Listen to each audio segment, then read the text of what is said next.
Henshin Inspection presents Kissing Concrete. This is MJ. I'm an author, I'm an artist, I'm an analyzer. Find all my work at mjmunoz.com. Welcome to Kissing Concrete. Visit mjmunoz.com/KC for notes and links. And don't forget to subscribe, like, share, and comment to help me grow. So, today, I'm going to be talking about Kissing Concrete, Concrete Revolutio, episode 4. And this is actually a two-parter, and unfortunately, for me, it felt like a two-parter. I meant to grab the information for who wrote it and directed it, but I didn't really do that. It'll be in the show notes, so you can look at those. So, I'm going to start off talking about what I didn't like about this episode, and it's called, Japan Beast History Part 1 or something like that, and the beasts that they refer to are actually Kaiju. So, they're called Kaiju, they're called Beast, they're called both. There's a little cold opening type thing where, you know what, that doesn't matter. I'm not synopsizing these episodes.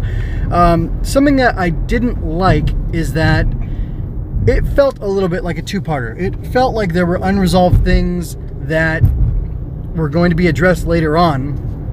And less in a, this is a continuing story, and this is where the characters were at the beginning of the episode, this is where they are at the end, and this is how they've progressed, what new conflicts have, come up after they've resolved the original one, stuff like that. It felt more like, oh, this is an unfinished episode. It's an episode broken up in two parts. And to some extent, you could argue that all the episodes are broken up into two parts because they all take place in different times, but the effect of it this time was a lot less enjoyable than it was in previous installations. Something that I did like, though, is that, well, something that didn't make sense to me was how Kiko is narrating at least part of the episode, if not the whole thing, and maybe it's going to be told from her perspective in one instance, and then from Jiro's in another, perhaps in the second half of the episode, I don't know. But regardless, the episode was told from her perspective. She knew that Jiro had really helped Grosse Augen, and we got to see the impact of that, and that was kind of neat because she didn't note it in her narration, and Kiko in time was being lied to and deceived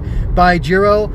She didn't know about him having saved Grosse Augen, basically, or it's a little complicated, but Grosse Augen supposedly dies in episode 1, but he doesn't, and he says to her and to the rest of the Superhuman Bureau, yeah, Kiko and I were both in the alley when he disappeared and he went back to space, but he didn't really. And he appears in his other S-Planetarian form that he obtained at the end, or that we realized that he obtained when we realized that Jiro hadn't killed him, so on and so forth. So that was cool to see the implications of that play out in the course of the episode.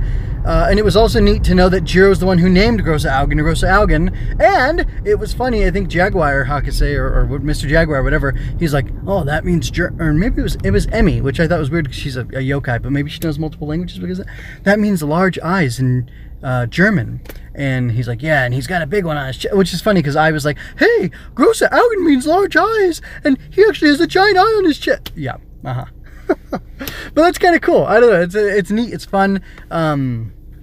I don't really know what else to say about that, but I was kind of tickled by that.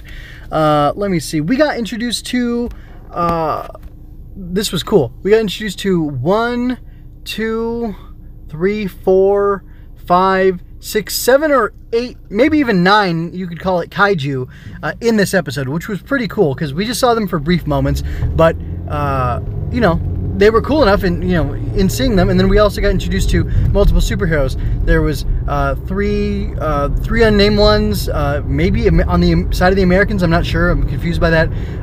Earth-chan, Rainbow Knight, which that's the name of the guy who to me looks like Cashern, and seems to possibly maybe be significant to Jiro, I don't know. Then there was like a nameless, like Johnny Sacco and his giant robot type guy, but then there was like a team of 4 people with him kind of posing when they had some bad guys tied up in front of them, as well as, I can't zoom in on this so I can't really see the context at the moment. There was like the guy with the space guns, futuristic guy space guns, like astronaut helmet. We saw that superhero too, so kind of neat. I really liked, I liked it and I didn't like. I liked the idea of what happened when the chairman or whatever, Hinata, I think is his name. Anyway, when he meets with those other 2 guys and like ghosts come out of their face and combine together in a ring, and they're like primary colors. They're like blue, green, red, and then they turn into like a white ring, representing like prismaticness or whatever as they're joining as one, and like they were saying like, oh, this meeting's gonna take too long, we'll be here all day. Like, well, let's just combine our face ghosts together, and then they have like a 10-15 second conversation at the most, and it was a cool idea, but it just didn't really sell me on it. I don't know. It didn't really work for me. Like, nice try, but I don't really get it. But then it makes it even more confusing as to what exactly is going on and who's who, and why anything's happening. So I mean, it was a very impactful episode. I don't have like deep questions to ask about the nature of justice like I did from the last episode, but Kiko does raise excellent questions, which I enjoy having developed or asked in the episode, which is, are kaiju inherently evil? They're at one point compared to forces of nature like an earthquake or a volcano, and one of the people who is, a kaiju sympathizer / profiteer says like, well, we already live with, these disasters already. Mankind does coexist with them, and it seems like Jiro just has a personal vendetta against kaiju because he almost died fighting them at one point in the past. Him and Emmy were somehow involved.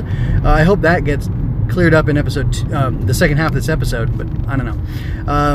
So he has a personal bias against them. That's interesting. Like, I kind of want to know who that... Well, there were a bunch of questions raised by it, but it was a very entertaining episode, and I enjoyed those questions being asked. Kiko said, what if they just fell from the sky? They're accidentally crash landed here from space, or they were caused by, chemical dumping. And at one point, this kaiju breeder ends up saying that that's what kaiju are, that they are manifested, like they're kind of a result of humanity's action, negative actions on the earth, and that they represent his rage. I'm assuming that in part 2 we're going to learn that somehow when the kaiju destroyed stuff, was it Gigantor or whatever the guy's name? GaGon? I can't remember the kaiju's name. But anyway, the one that did all the destruction years ago that Rainbow Knight defeated, maybe in the process like his dad died, and that's why he's been left with this factory and stuff. So like, it's interesting exploring the implications of what fighting kaiju would do, and it's interesting, more interesting to explore the idea of, well, what if we're the ones who cause kaiju to come into existence and cause all this harm to people? Then isn't mankind just that much more responsible for that natural disaster, or so-called natural disaster, because it was actually sparked by human activity? You can see a climate change narrative there if you want. I just think it's a broader question about living in harmony with nature, and I think that's more of the important thing. Details of climate change are funny. Some people think we're heading into a grand solar minimum, and it's about to get a lot colder because the sun will be not as hot at this time, and that it fluctuates. So we'll see what happens in years to come, right? Anyway, yeah, so I basically talked about the nitpicks I had, cool stuff that I enjoyed, and last thing, like trying to tie it into the larger thesis of Henshin inspection. I'm really not sure what's being said about change here. Nothing quite yet, although I do think it is interesting how gung-ho Jiro was originally to use whatever power at his disposal to destroy kaiju, and how he just sees them as evil, like very black and white, and he doesn't really respect the idea that there's a difference between them. But then there's the run-in with Shiba, and he protects the kaiju sympathizers, and then it turns out it is them, and then his massively destructive power completely kills the one kaiju attacking him, and all the kaiju that were there just like, waiting to be switched on or made alive or active or whatever somehow, that I don't really understand, and it isn't explained in the episode either at all. So like, maybe there's something there, but it's not quite deep enough for me to say, yes, there is a great point I can make or bring up or say based on this thing here. So, that's like kind of extra pressure that I'm putting on the show because of what I'm trying to do as I discuss it. But so I kind of feel like I can dismiss that. But overall, it was enjoyable. I was intrigued. I did have my complaints, but there was cool stuff to talk about. So I'm going to go ahead and transition into wrapping up now and say that I'd like you to go over to mgmooners.com/KC to follow up on the post for this. That should be active. I got to double check that page is there. But if it's through Henshin Inspection, so you can just click around for that if need be to find this. And check out the Odyssey page where I'm hosting this. I'm doing a bunch of stuff to update my Odyssey channel, so it's full of everything I've got going on, but all that always linked to mgmooners.com, so you can look for it there.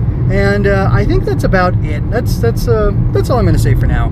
People who are more into kaiju, if you've got opinions to share, or want to to talk about how Godzilla, you know, I'm going to say arguably the first kaiju. I'm sure I'm super wrong about that, but I'm going to say arguably the first kaiju was made in response to, you know, the nuclear weapons that were released by the United States over Japan, and how, you know, Godzilla is a result of that, and it's a representation of, you know, how terrible a thing the nuclear weapons are, and, like, you know, what devastating effects they can have. But then again, I mean, if you're Japanese and you want to make a movie about how bad nuclear weapons are, why would you have it be located in Japan and have Japan suffering from the fallout of that? Why not have instead it take place in the United States and have Americans suffering from the fallout of their, you know, deadly mistake? I just kind of find that interesting, and I wonder, I don't know. I'm not one of these kaiju Godzilla historian type people, so I couldn't really say what that's about. But I've heard, you know, film buffs say that that's what it really is all about, and that there's that message there. But then again, I raise the question: if that's the point, then wouldn't you wouldn't you have been able to get that point across effectively by putting it in the U.S.? But then again, maybe you don't want the Japanese people to make the mistake that the Americans made, so you put it in Japan as a warning, which is what a lot of sci-fi turns out to be, or can be used as. So anyway, with that, I'm gonna leave you with peace and blessings and ask that you take care of yourself. MJ signing out.